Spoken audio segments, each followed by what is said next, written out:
Hoy en Coffee Letras, cuentos de Mary Shelley. La muchacha invisible. Este breve relato no pretende contar una historia de manera convencional, ni desarrollar con honduras sentimientos y situaciones. No es más que un pequeño apunte esbozado casi al mismo tiempo que a mí me fue narrado por uno de los más humildes actores implicados en ella. Tampoco pretendo extenderme en exceso sobre una circunstancia cuyo principal interés reside en su singularidad y autenticidad, sino narrar, de manera tan concisa como pueda, cuán sorprendido quedé al visitar lo que parecía una torre en ruinas que coronaba un siniestro promontorio con vistas al mar que se extiende entre las costas de Gales e Irlanda, y al descubrir que, aunque su exterior conservaba toda la salvaje crudeza propia de un paisaje en lucha con los elementos, el interior era más parecido al de una casita de veraneo, pues era demasiado pequeño para merecer cualquier otro nombre. Consistía en una planta baja que hacía las veces de recibidor, más una habitación en el piso de arriba a la que se accedía por una escalinata excavada en los gruesos muros. Esta estancia había sido entarimada y enmoquetada y estaba decorada con elegantes muebles. No obstante, y por encima de todo, lo que más llamaba la atención y, sin duda alguna, habría conseguido despertar la curiosidad de cualquier visitante, era algo que colgaba sobre la repisa de la chimenea. Con el fin de combatir la humedad del lugar, se había construido un hogar en la habitación, a pesar de que resultaba evidente que aquella decoración no encajaba en absoluto con el fin original de aquella construcción.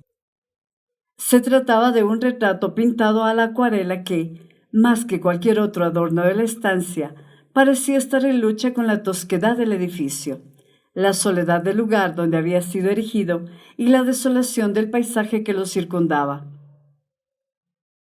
El dibujo representaba a una hermosa muchacha en la exuberante flor de su juventud. Llevaba un sencillo vestido, al estilo de los que abundaban a principios del siglo XVIII, y su rostro, embellecido por un aire de inocencia e inteligencia, evidenciaba además serenidad de espíritu y una natural jovialidad.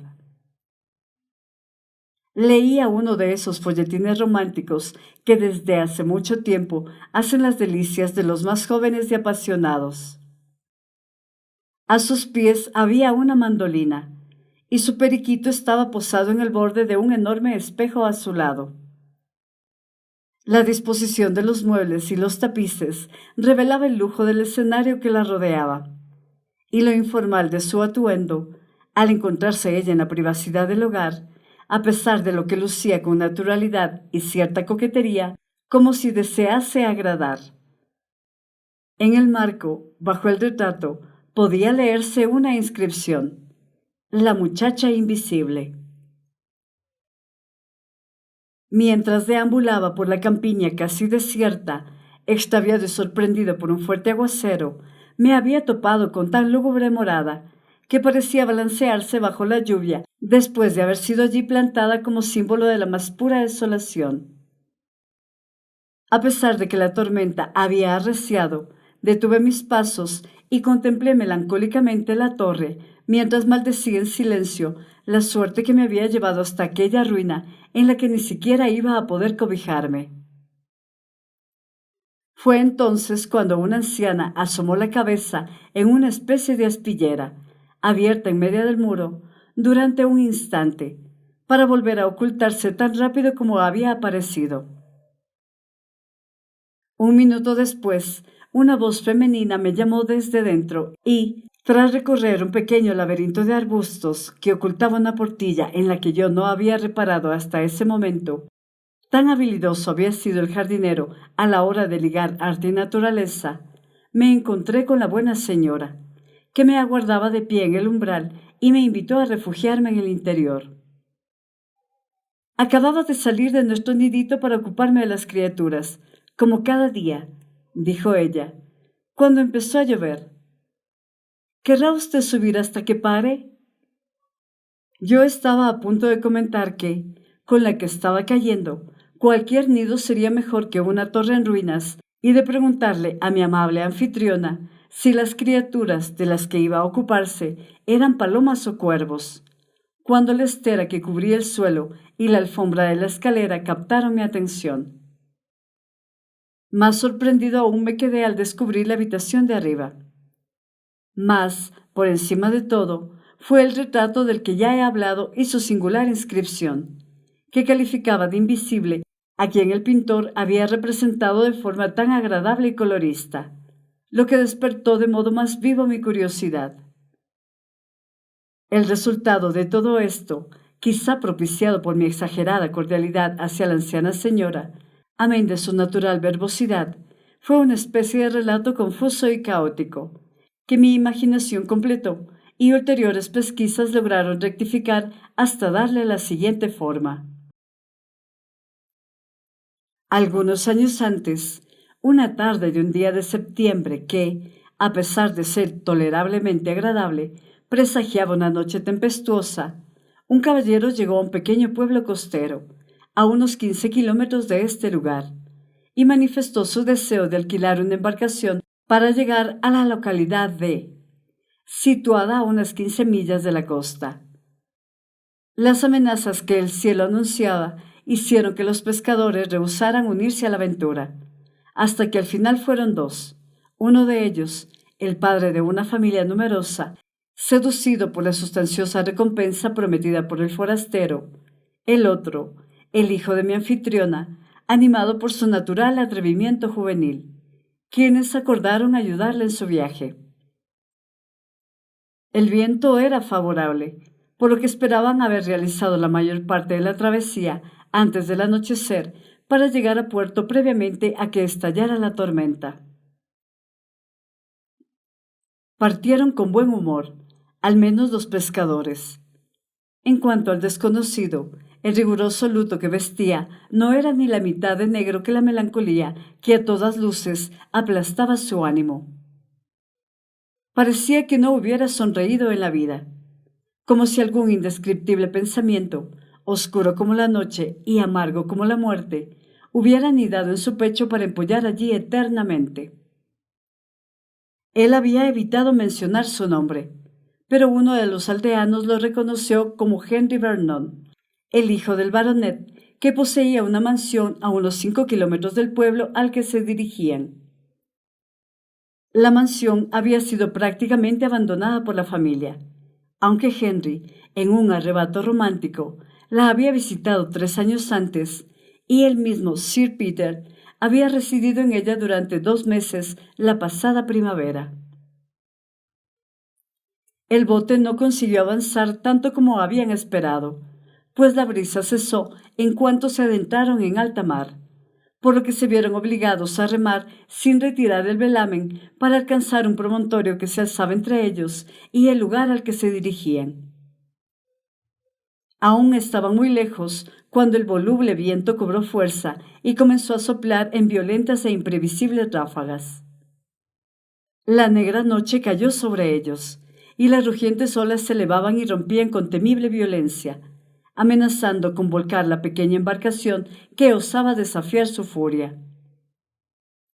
Se vieron obligados entonces a bajar la vela y a empuñar de nuevo los remos. Uno de los hombres comenzó a achicar agua, y el mismo Vernon llegó a tomar uno de los remos y bogó con desesperada energía, que poco o nada tenía que envidiar a las fuerzas de aquellos navegantes experimentados. Hasta que comenzó la tempestad, los marineros habían hablado por los codos, mas ahora todos guardaban silencio, salvo para intercambiar brevemente alguna orden. Uno de ellos pensaba en su mujer e hijos y maldecía en silencio el capricho de aquel extraño que había puesto en peligro no solo su vida, sino también el bienestar de los suyos. El otro parecía menos temeroso, pues era un muchacho atrevido que remaba con vigor y no tenía tiempo para charlas. Entretanto, Vernon, amargamente arrepentido por la inconsciencia que le había empujado a poner en peligro a aquellos hombres, peligro que, en lo tocante a su persona, no le importaba lo más mínimo, Intentaba ahora alentarnos, hablando en tono animado y valiente, mientras movía su remo cada vez más fuerte.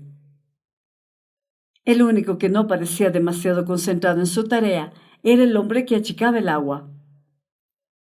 De cuando en cuando miraba atentamente a su alrededor, como si sus ojos cansados tratasen de distinguir algún objeto que aquel mar embravecido ocultara. Y, sin embargo, no había nada que ver allí salvo las crestas de las altas olas y, a lo lejos, en el horizonte, la silueta de los bancos de nubes que presagiaban el recrudecimiento de la tormenta.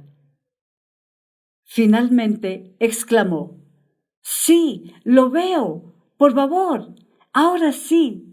Si conseguimos llegar hasta aquella luz, estaremos salvados». Ambos remeros giraron de forma instintiva la cabeza, mas lo único que encontraron en respuesta a sus miradas fue una inescrutable oscuridad. «¡No podéis verlo!», gritó su compañero. «¡Pero nos estamos acercando! Por favor, Dios, permite que sobrevivamos a esta noche». Y, acto seguido, cogió rápidamente el remo de Vernon, que, visiblemente agotado, había bajado el ritmo. El joven se puso de pie y escrutó la oscuridad en busca del faro que prometía su salvación. Brillaba de forma tan tenue que exclamó de repente: «¡Lo veo!», y al instante siguiente: «¡Ya no está!». No obstante, a medida que avanzaban, volvió a ver la luz, cada vez más nítida y regular, mientras la embarcación se deslizaba sobre aquellas espeluznantes aguas que ahora parecían calmarse, como si la tranquilidad emergiera del fondo del océano gracias a la benigna influencia de aquel trémulo brillo. «¿Qué faro es ese que nos ayuda en momentos de necesidad?», preguntó Vernon, mientras los hombres, que ahora eran capaces de manejar los remos con menor esfuerzo, trataban de recuperar el aliento para responder. «Uno mágico, sin duda», respondió el marinero de más edad, aunque no por ello menos real. Su luz arde en una vieja y ruinosa torre construida en lo alto de un promontorio de roca que mira al mar. Nunca lo habíamos visto hasta este verano y ahora, al parecer, se enciende cada noche, al menos cuando alguien lo necesita, pues no es posible verlo desde el pueblo. Este lugar está tan lejos de todo que, por lo general, nadie necesita acercarse, excepto en situaciones como la de esta noche. Algunos dicen que son unas brujas las que lo mantienen encendido, y otros que contrabandistas. Pero de una cosa estoy seguro: en 2 ocasiones han registrado el lugar y no encontraron nada allí, salvo los fríos muros de piedra de la torre.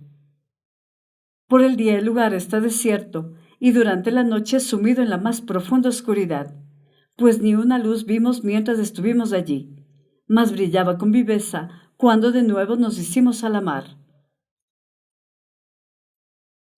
«He oído decir», comentó el marinero más joven, «que quien le enciende es el fantasma de una joven que perdió a su amado en estos pagos. Naufragó y su cuerpo fue encontrado al pie de la torre. Por aquí todos la conocemos como la muchacha invisible». Los viajeros encontraron un lugar donde fondear al pie de la torre. Cuando Vernon miró hacia arriba, la luz aún brillaba. Con cierta dificultad, haciendo frente a las olas que rompían en la orilla y cegados por la oscuridad de la noche, consiguieron arrastrar su pequeña embarcación hasta la playa, donde la amarraron. Después echaron a andar por el escarpado sendero, prácticamente devorado por la maleza, y, siguiendo los pasos del pescador más experimentado, encontraron el acceso hacia la torre. No había entrada ni puerta propiamente dichas, y el interior estaba oscuro como una tumba, silencioso y casi tan frío como un muerto. «Esto nos servirá de nada», dijo Vernon. «Seguramente nuestra anfitriona nos prestará su luz, aunque no tenga a bien dejarse ver, y guiará nuestros pasos en la oscuridad hasta que encontremos algún signo de vida y comodidad». «Subiremos a la estancia superior», dijo el marinero, si es que consigo encontrar los escalones.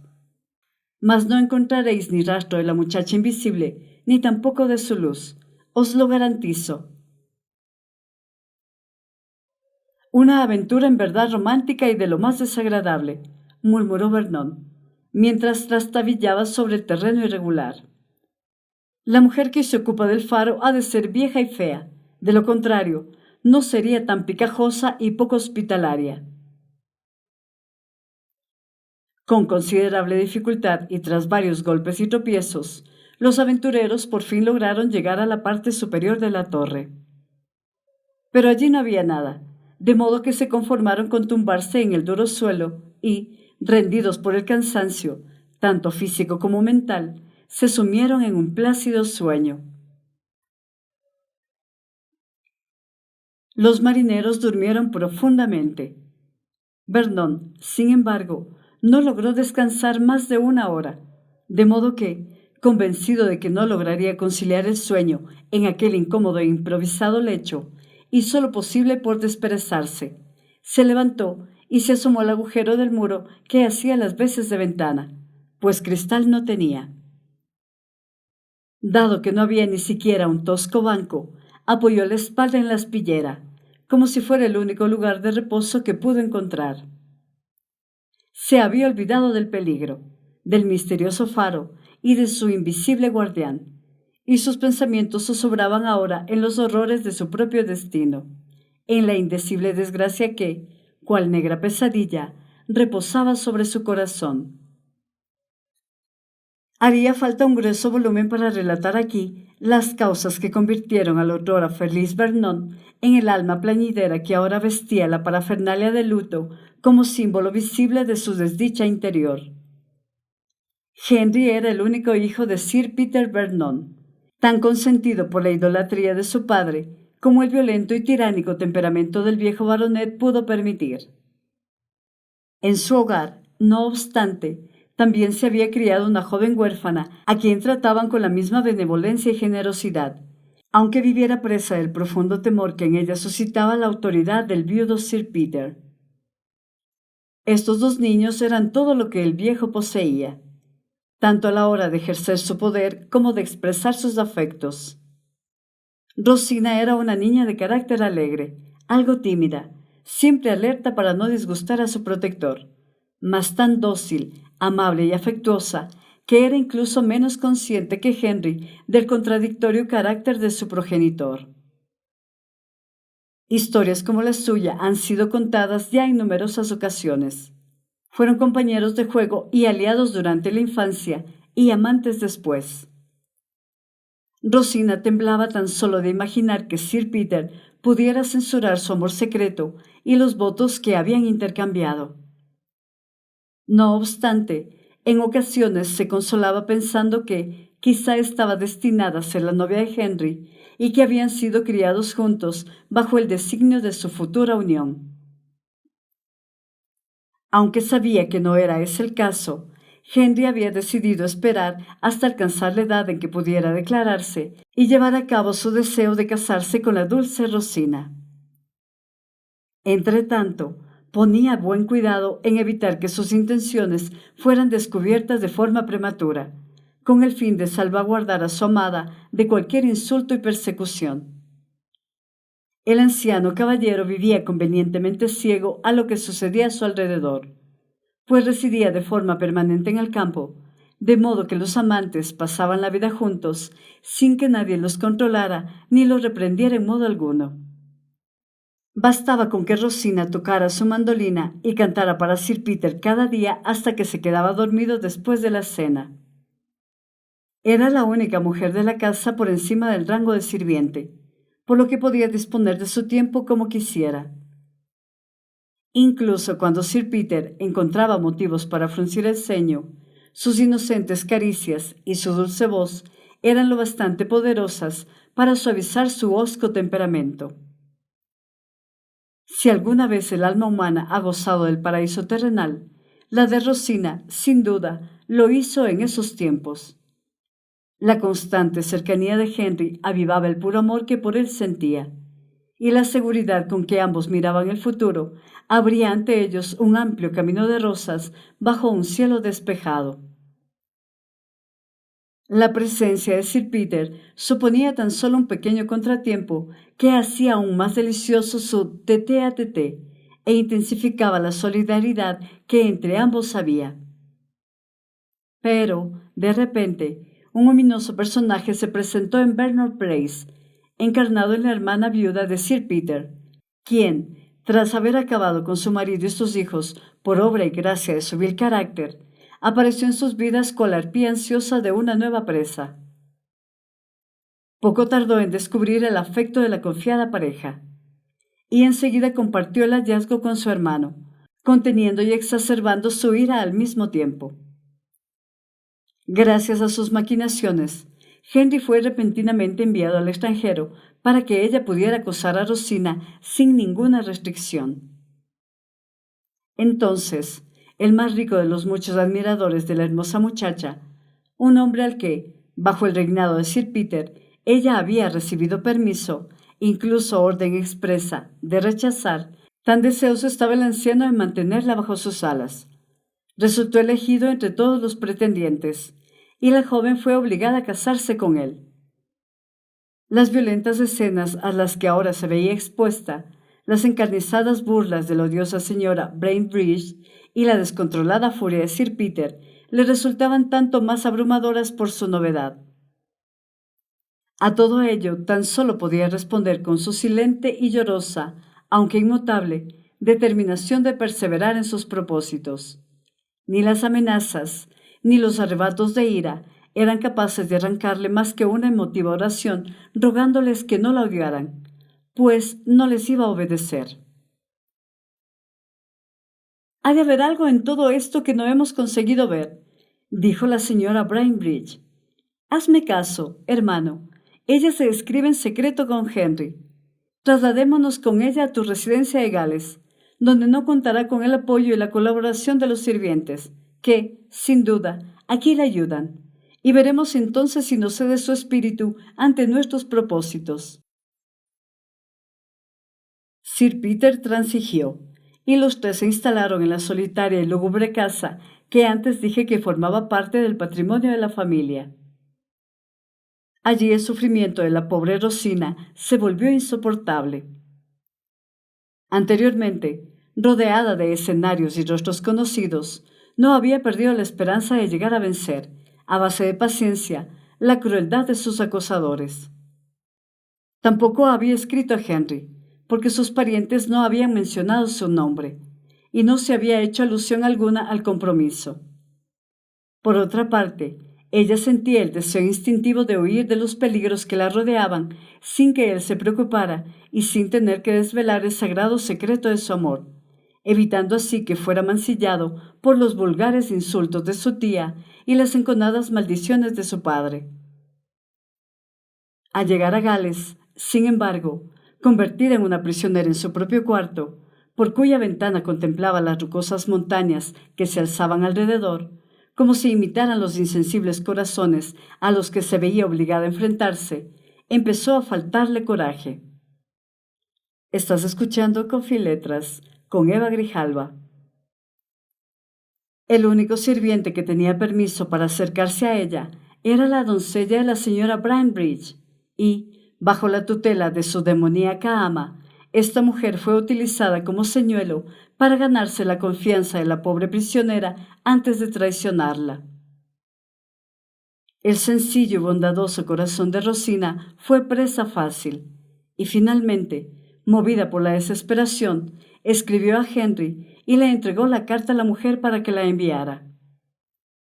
La carta en sí misma podría haber resultado inofensiva, pues en ella no mencionaba su solemne compromiso, sino que tan solo le pedía que intercediera ante su padre para que todo volviera a la normalidad y ella pudiera ser de nuevo objeto de su afecto y atenciones, y para que por fin cesara aquella crueldad que tarde o temprano la iba a destruir.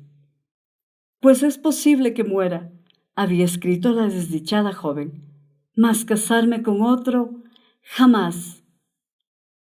Esas meras palabras, no obstante, habrían bastado para traicionar su secreto, si no lo hubieran descubierto ya.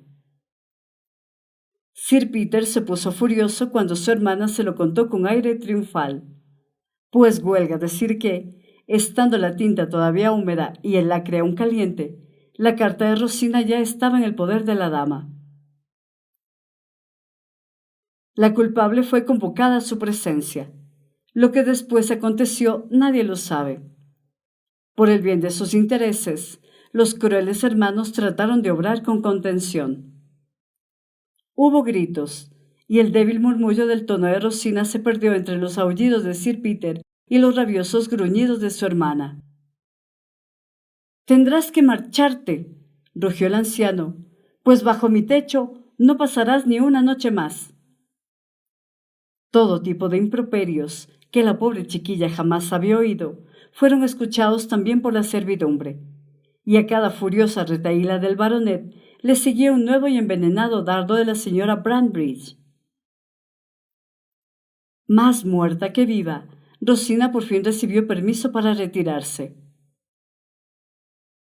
Si obró por pura desesperación o se tomó al pie de la letra las amenazas de Sir Peter, nadie lo supo. Pero Rosina abandonó la casa aquella misma noche. Uno de los criados la vio cruzar el parque llorando y retorciéndose las manos al andar. Nadie supo qué fue de ella. Sir Peter no se enteró de su desaparición hasta el día siguiente, y solo entonces se mostró inquieto y ansioso por organizar su búsqueda, para seguir sus pasos, y afirmó que sus palabras no habían sido más que vanas amenazas. Lo cierto es que Sir Peter había hecho todo lo posible para evitar que su heredero se casara con aquella huérfana sin dote, mero objeto de su caridad.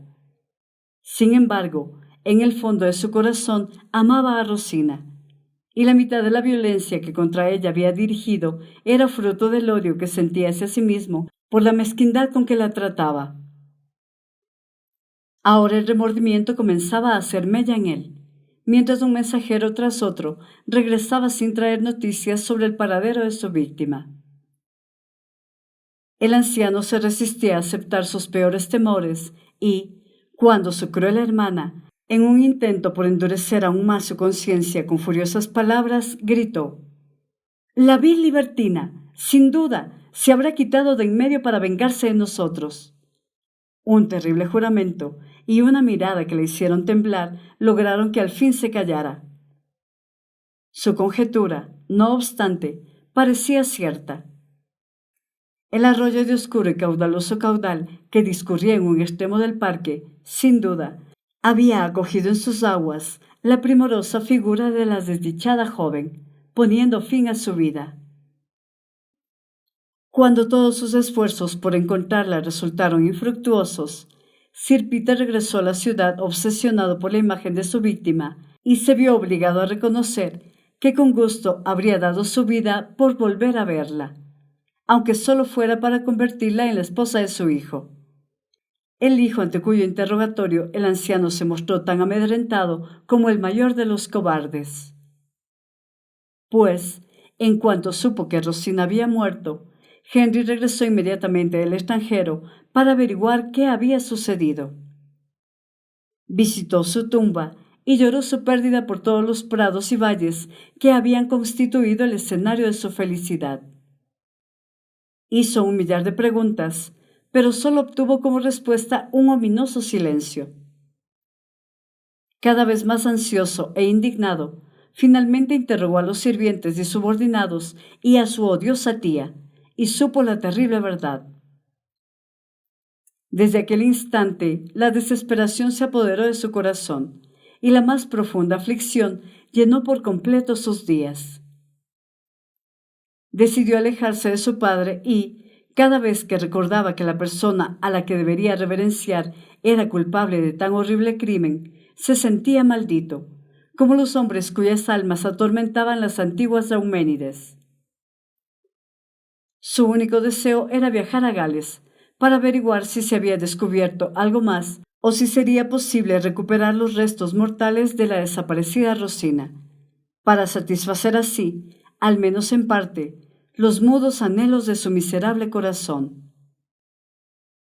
Allí se dirigía cuando se presentó en el pueblo antes nombrado, y ahora, en la torre abandonada, sus pensamientos bullían plagados de imágenes de muerte y desesperación, mientras divagaba acerca del sufrimiento que su amada se había visto obligada a soportar hasta que su gentil naturaleza fue aplastada por el infortunio. Inmerso en tan lúgubres ensoñaciones, para las que el monótono rugido del mar constituía el perfecto acompañamiento, las horas pasaron deprisa, y Vernon se dio cuenta de que por fin las primeras luces del alba se aventuraban ya a salir de su refugio oriental, alzándose sobre el salvaje océano que aún rompía con tumultuosa violencia a sus pies en la rocosa playa. Sus compañeros se levantaron entonces, dispuestos a partir. La comida que llevaban se había echado a perder a causa del agua salada y, tras horas de ayuno y duro trabajo, todos se sentían famélicos. Era imposible hacerse a la mar con la embarcación tan seriamente dañada. No obstante, al dirigirse a la playa, divisaron la cabaña de un pescador a poco más de 3 kilómetros, en una franja de la bahía que terminaba en el promontorio donde se alzaba la torre. Hacia allí se dirigieron con premura antes de reparar su bote. Ni por un instante volvieron a pensar en la luz que los había salvado, ni en su posible explicación, sino que abandonaron sin más las ruinas que les habían servido de refugio durante la noche en busca de un lugar más acogedor. Vernon miró a su alrededor mientras se alejaban del lugar, pero, como no encontró allí el menor vestigio de ningún habitante anterior a ellos, empezó a pensar que el faro no había sido más que un capricho de su imaginación. Al llegar a la casa en cuestión, en la que vivía un pescador con su familia, disfrutaron de un desayuno casero y enseguida se prepararon para regresar a la torre para trabajar en la embarcación y, si era posible, repararla. Vernon los acompañó, junto a su anfitrión y el hijo de éste. Les hicieron numerosas preguntas acerca de la muchacha invisible y su luz, y ambos coincidieron en que el fenómeno era reciente y en que no tenían ninguna explicación acerca del extraño nombre con que había sido bautizada tan singular aparición. No obstante, los dos hombres afirmaron haber visto una figura femenina en el bosque cercano en un par de ocasiones y que, de cuando en cuando, una joven desconocida se dejaba ver por una cabaña situada a 1,5 kilómetros de allí, al otro lado del promontorio, para comprar un poco de pan. Sospechaban que se trataría de la misma persona en ambos casos, aunque no podían asegurarlo. Los habitantes de esa cabaña parecían, en cualquier caso, demasiado obtusos como para sentir la más mínima curiosidad y nunca habían intentado averiguar quién era.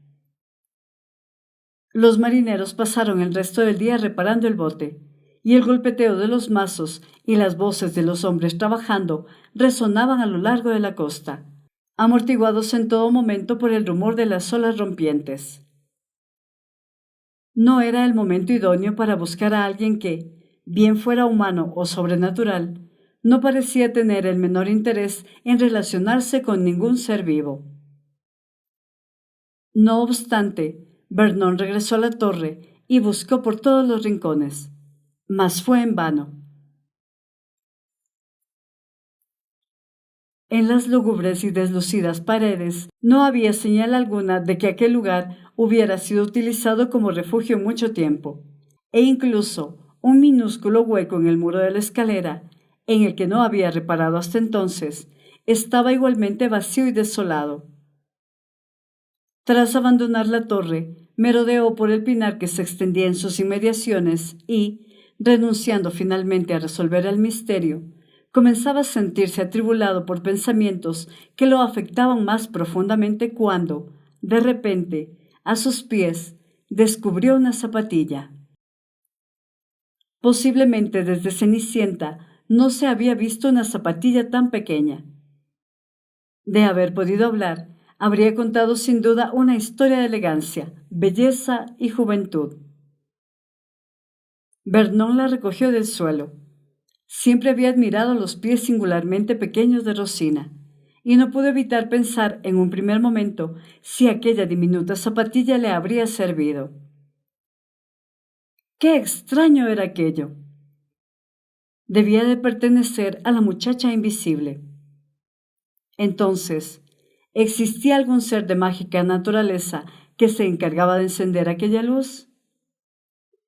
¿Una forma con la suficiente entidad material como para necesitar que alzarse? ¿Y con qué? Con algo tan delicado y exquisito que la misma Rosina podría haberlo llevado. Una vez más, la imagen recurrente de la amada fallecida volvió a presentársele, junto con un millar de íntimas asociaciones, infantiles a la par que tiernas, sentidas e insignificantes, que enardecieron el corazón de Vernon de tal modo que se dejó caer al suelo, cuán largo era, y lloró más amargamente que nunca por el miserable destino de la dulce huérfana. Al oscurecer, los hombres dejaron de trabajar, y Vernon decidió volver a la cabaña donde iba a pernoctar, con intención de retomar su viaje a la mañana siguiente, si el tiempo lo permitía. Vernon no comentó nada acerca de la zapatilla y se limitó a reunirse con sus compañeros. Durante el camino de regreso, había mirado atrás en varias ocasiones, mas la torre se alzaba a oscuras sobre las mansas olas sin el menor indicio de luz. En la cabaña habían llevado a cabo algunos cambios para acomodar a los huéspedes, y la única cama disponible la habían reservado para Vernon. No obstante, él rehusó privar de ella a su anfitriona y, tras extender su capa sobre un lecho de hojas secas, hizo lo posible por descansar. Durmió algunas horas y cuando despertó reinaba una calma casi total, con la única excepción de la fuerte respiración de los durmientes con quienes compartía la estancia. Se levantó y, tras acercarse a la ventana, contempló, en dirección a la mística torre, el ahora plácido paisaje marino. La luz estaba encendida y los tenues rayos del faro caían sobre las olas. Alegrándose por tan inesperada circunstancia, Vernon salió de la casa con sigilo y, tras envolverse en la capa, caminó con paso rápido, bordeando la bahía hacia la torre. Cuando llegó, la luz seguía brillando en lo alto. Entrar y devolverle a la doncella su zapatilla sería un gesto de cortesía, y Vernon tenía intención de hacerlo con la suficiente discreción como para pasar desapercibido con el fin de evitar que su dueña, haciendo uso de sus habituales artes, desapareciera súbitamente. Sin embargo, por desgracia, mientras avanzaba por el exiguo sendero, su pie tropezó con un fragmento de piedra suelto que rodó por el precipicio con notable estrépito. Aceleró entonces sus pasos, tratando de recuperar la ventaja perdida a causa de su pequeño accidente. Cuando por fin alcanzó la puerta y entró, todo estaba en silencio, pero también a oscuras. Se detuvo en la estancia inferior, seguro de haber escuchado un leve sonido. Comenzó a subir las escaleras y llegó a la habitación de arriba, donde reinaba la más completa oscuridad. Era una noche sin estrellas, en la que ni el más tenue resplandor conseguía colarse por el único vano abierto en el muro. Con la esperanza de que su nervio visual pudiera captar algún estímulo, cerró los ojos y volvió a abrirlos de forma mecánica, mas no sirvió de nada, de modo que comenzó a avanzar a tientas por la habitación. Volvió a detenerse y contuvo el aliento. Entonces, tras escuchar con suma atención, tuvo la certeza de que allí había otra persona cuya respiración percibía. Se acordó entonces del hueco de la escalera, pero, antes de acercarse, decidió hablar. Dudó un instante, pues no sabía qué decir.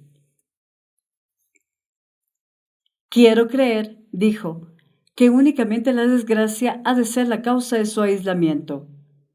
Y si acaso la ayuda de un hombre, de un caballero.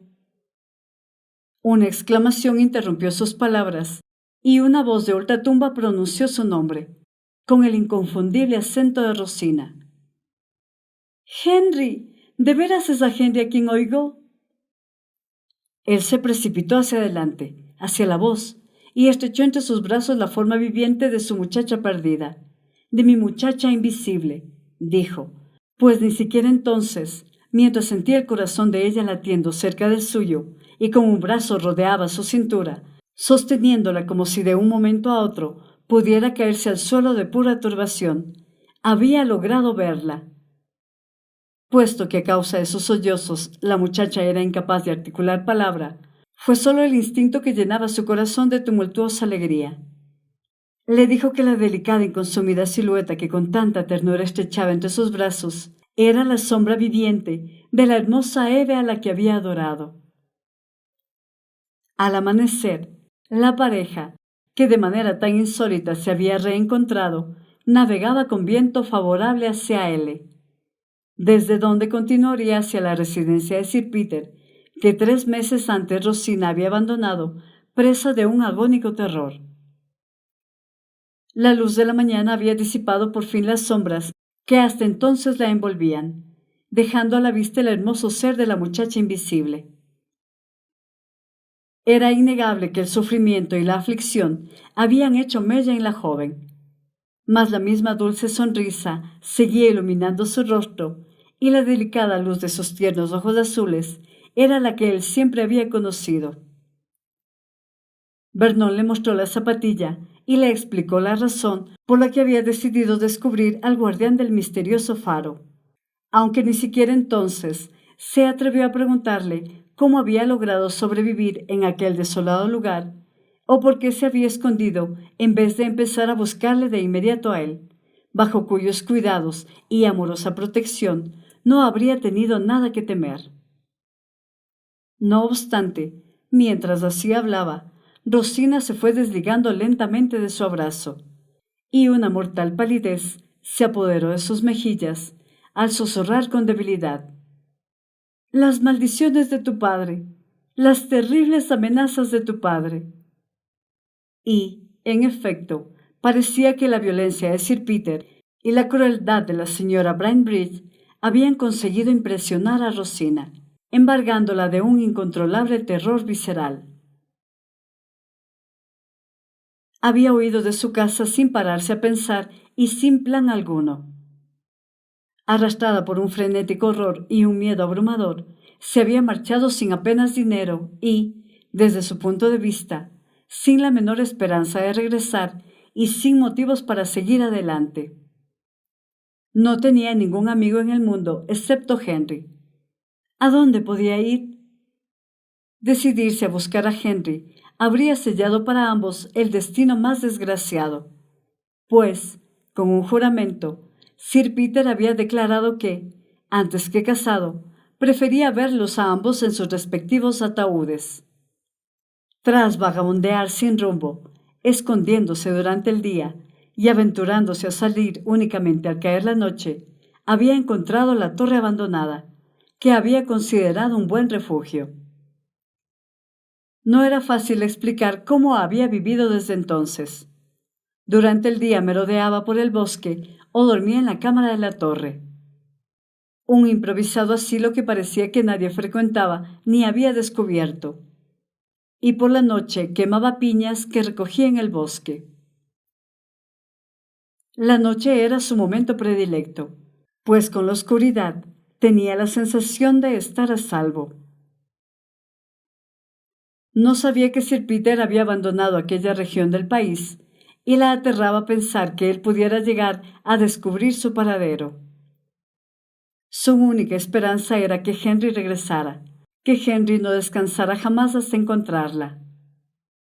Le confesó que, con el paso de los días y según se acercaba el invierno, había ido perdiendo la esperanza, pues temía que, A medida que declinaban sus fuerzas y su cuerpo se consumía asemejándose cada vez más a un esqueleto, le llegara la muerte y no volviera a ver a Henry nunca más. Y, en efecto, tras el regreso a la seguridad y las comodidades de la vida civilizada, la joven enfermó, y muchos meses hubieron de pasar hasta que el color regresó a sus mejillas. Sus miembros recuperaron su redondez y volvió a parecerse a la joven de aquel retrato pintado en los días felices, antes de que la desgracia la golpeara. Era una copia de aquel el que actualmente decoraba la torre, escenario de su sufrimiento, donde yo había encontrado refugio. Sir Peter, infinitamente feliz por poder liberarse al fin de las terribles punzadas del remordimiento, se alegró mucho de volver a ver a su protegida huérfana, a la que de veras amaba. Y tan ansioso se mostraba ahora por desposarla con su hijo, como antes lo había estado por impedir su matrimonio. A la señora Banbridge nadie volvió a verla. Sin embargo, la familia todos los años pasaba varios meses en la mansión de Gales, escenario de sus exultantes primeros tiempos de casados y el lugar donde la pobre Rosina había conseguido por fin volver a la vida y recobrar la felicidad tras el cruel hostigamiento que había sufrido. Había sido Henry quien había decidido reformar la torre y la había decorado tal como yo la conocí, y a menudo la visitaba junto a su muchacha invisible para revivir, en el mismo escenario donde había tenido lugar, el recuerdo de todos los incidentes que habían desembocado en su reencuentro, entre las sombras de la noche, en aquellas ruinas abandonadas. Coffee y Letras, literatura con voz de mujer.